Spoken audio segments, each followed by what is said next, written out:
Well, as we mentioned before the break, Twitter's soaring over 22% after a major about-face from Elon Musk. According to filings, the Tesla boss is prepared to move ahead with his original $44 billion bid to buy the messaging platform, translating to $54.20 a share.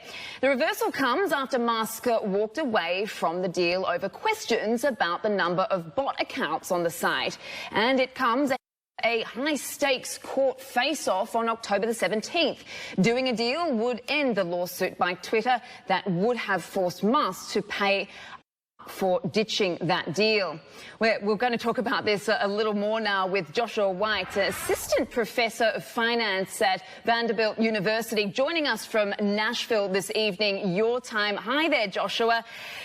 It's been quite the week of U-turns everywhere from the UK government to Elon Musk, although perhaps we're a little bit more used to Elon Musk changing his mind. What do you make of all of this? Yeah, it was certainly unexpected. We had some delays last week.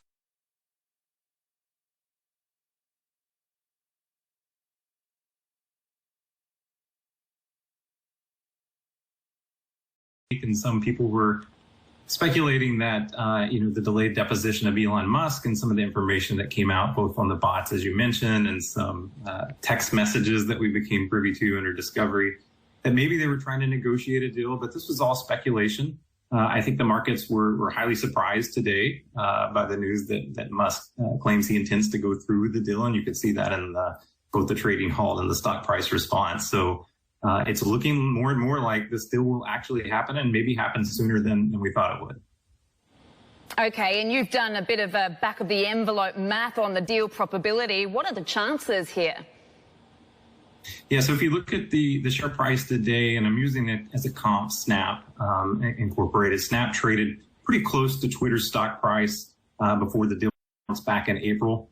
With market conditions, rises in interest rates, and a potential recession on the horizon, Snap is now trading pretty close to $11. So if you do the math behind this, the market's putting, a deal probability somewhere between 85 and 95%. So we'll just say 90% that the deal goes through.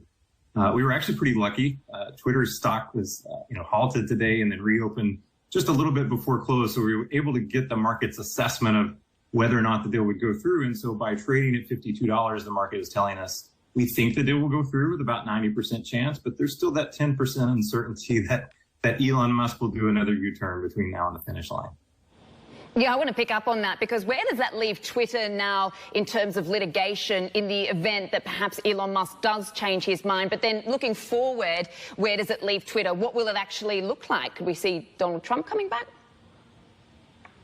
Oh, gosh, great question. So in Musk's letter to Twitter that he gave them last night, but was filed with the SEC today, he said he wanted to proceed with the deal, but it was contingent upon two things: the financing, which we think is secured, but also that Twitter stops this litigation. He doesn't want to be deposed. He doesn't want to go through the ugly court battle.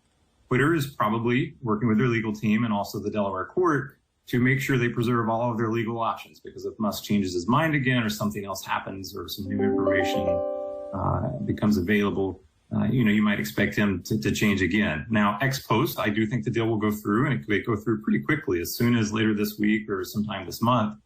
I think there will be radical changes in Twitter. The Twitter that we've been used to and what we'll see a year from now might include Donald Trump. It might include less content moderation.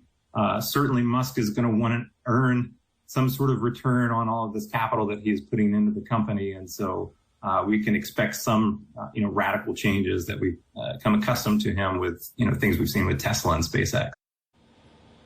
And lastly, who are the winners and perhaps who's the loser in all of this? Yeah, so there's two big winners. One especially big winner. The current Twitter shareholders are a huge winner. If the deal was to fall through again, I think Snap's a good comp. You could imagine this company's market cap getting cut in half or even more. So they're getting paid April prices, a premium to April prices in October, and the market has changed completely. So Twitter's shareholders are a huge winner. I think the legal system's also a big winner. There's this notion that people who are wealthy, and Elon Musk is the wealthiest person in the world, that sometimes they can either be above the law or that they have the resources to hire attorneys to help them find loopholes. And so this is a case where the Delaware courts were able to hold firm on a contract or appears to hold firm on a contract and show that, you know, even the wealthiest person in the world can't get out of a well-written contract enforced in court. On the loser side, you know, Elon Musk doesn't take many losses. This is definitely one that I think he's taken as a loss. He's overpaying for Twitter. You know, potentially the banks that were backing him on the debt side, they set the terms back in April and the credit markets have changed. They're probably going to take a haircut. And also Twitter employees. You know, this is a tough labor market right now. A lot of tech workers have already been laid off. I expect there probably to be a lot of turnover at Twitter. Probably a lot of nervous Twitter employees right now, not only worried about losing their job, but what Twitter will look like with Elon Musk at the helm. No doubt. Fascinating chat, Josh. Thanks so much for that. Joshua White of Vanderbilt University.